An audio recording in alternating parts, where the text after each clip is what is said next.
उबाठाच्या बैठकीमध्ये भास्कर जाधव सांगतायत की आता उबाठाची काँग्रेस झाली आहे. एकीकडे उद्धव ठाकरे म्हणतायत की आम्ही स्वतंत्र लढणार. तिसरीकडे पवार साहेबांचं काय चाललेलं आहे, त्यांचे नेते पुन्हा परत अजितदादांच्याकडे येत आहेत.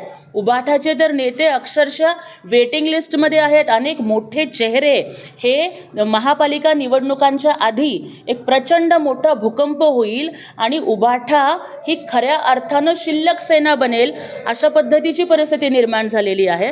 त्यामुळं विरोधकांनी महायुतीमधल्या कुरबुरींच्याकडे लक्ष घेण्यापेक्षा आधी त्यांनी आपलं घर पाहावं, नाहीतर त्यांची अवस्था सध्या अशी झाली आहे, आपलं ठेवायचं झाकून आणि दुसऱ्याचं बघायचं वाकून, अशी अवस्था ही विरोधक महाविकास आघाडीची झालेली आहे.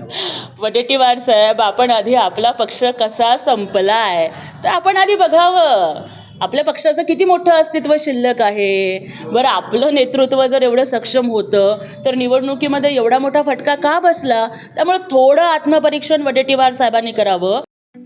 ठळक घडामोडींसाठी देशोन्नती न्यूज चॅनलला सबस्क्राईब करा आणि बेल आयकॉन प्रेस करा. मुंबई, पुणे, नागपूर, मराठवाडा असो का विदर्भ, राजकीय, सामाजिक, शैक्षणिक क्षेत्र असो का क्रीडा, सर्वच घडामोडीचे विश्लेषण पाहायला विसरू नका.